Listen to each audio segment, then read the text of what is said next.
नमस्कार दोस्तों।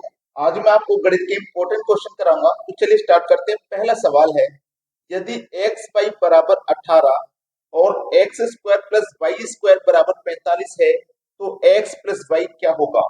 देखिए, एक्स और वाई इनके बीच में क्या साइन है, कोई भी साइन नहीं होता तो इसका मतलब गुणे का साइन होता है, मतलब मल्टीप्लाई का साइन होता है। तो आपको क्या करना है, कोई दो संख्या ऐसी लीजिए एक्स और वाई जिनको गुणा करने पे 18 आ जाए, और एक्स और वाई यानी कि उन्हीं दो संख्या का जिसने गुना किया था उन्हीं दो संख्याओं का स्क्वायर करके 45 आ जाए। तो आप आसानी से बता दो कि एक्स प्लस वाई क्या है। देखिए समझिए, एक्स और वाई कोई दो संख्या है जिनका हम गुना करेंगे तो 18 आ जाएगा। ठीक है, एक्स और वाई यही कोई दो संख्या है जिनका अगर हम वर्ग करेंगे तो 45 आ जाएगा।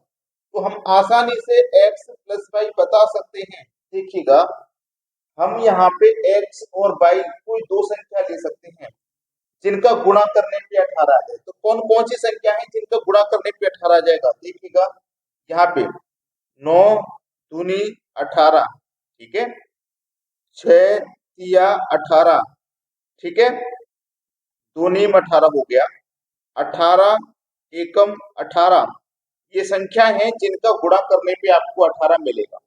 ठीक है, अब 9 और 2 इनका गुणा करने पे 18 मिलेगा, लेकिन 9 का वर्ग करूंगा तो 81 हो जाएगा, जो कि 45 से बहुत ज्यादा हो जाएगा, तो हम इसको नहीं ले सकते।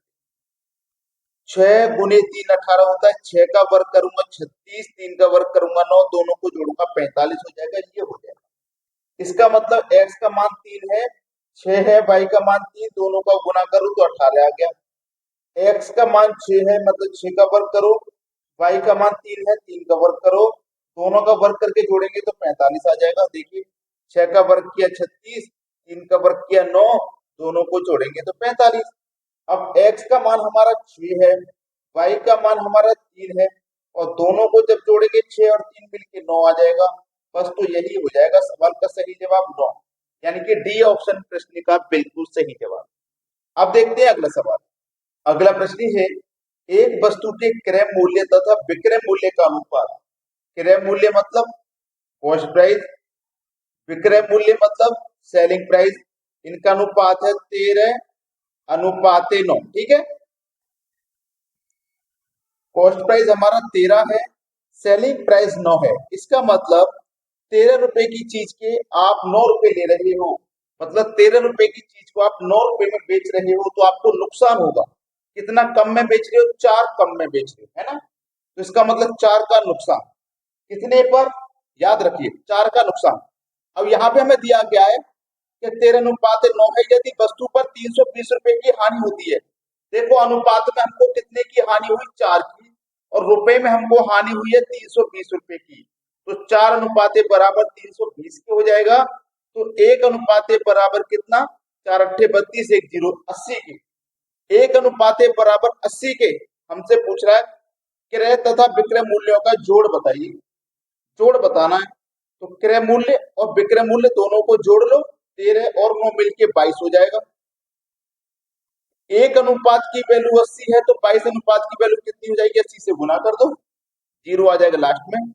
8 दूनी 16 का 6, हासिल लगा 1, 8 दूनी 16, हासिल 1 17, 1760 हो जाएगी। डी ऑप्शन हो जाएगा प्रश्न का बिल्कुल सही जवाब। अब देखते हैं अगला प्रश्न। अगला प्रश्न है, यदि किसी टैंक का 1/3 भाग भरे होने पर उसमें 240 लीटर पानी आ जाता है, तो आधा भरे होने पर उसमें कितना पानी होगा। देखो, कोई एक टंकी है, कोई एक टंकी है, ये 1/3 भरी हुई है, तो जो भरी हुई है उसे हम हटा देते हैं, जो खाली है वो बचेगी। हमने भरी हुई को माइनस कर दिया, तो जो खाली है उसका मान पता लग जाएगा। 1/3 खाली है, इसको हम हटा देते हैं, 3 एकम 3, 3 में से 1 गया, 2/3, यानी कि इतनी खाली है। एक टंकी 1/3 भरी हुई है, और खाली कितनी है, 2/3 खाली है। तो उसने बोला है 1/3 भाग भरे होने पर उसमें 240 लीटर पानी आ जाता है। कितना पानी आ जाता है, 240 लीटर पानी आ जाता है। ठीक है, अब देखना, पहले निकाल लेते हैं पूरी टंकी में कितना पानी आता है। तो यहां से 1 मिनट, 2 से कटेगा 12 बार में और एक ही जीरो, ठीक है।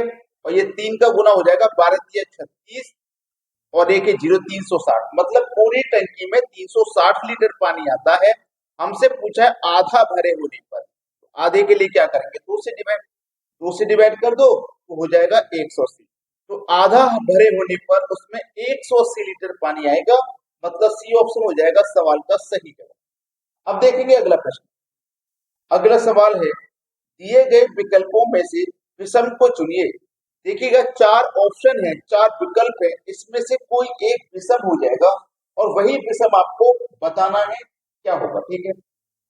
सबसे पहले तो आपका दिमाग जाएगा कि ये भी सम संख्या है, ये भी सम संख्या है, ये भी सम संख्या है और ये सम संख्या नहीं है, ये हमारा आंसर हो गया, ठीक है।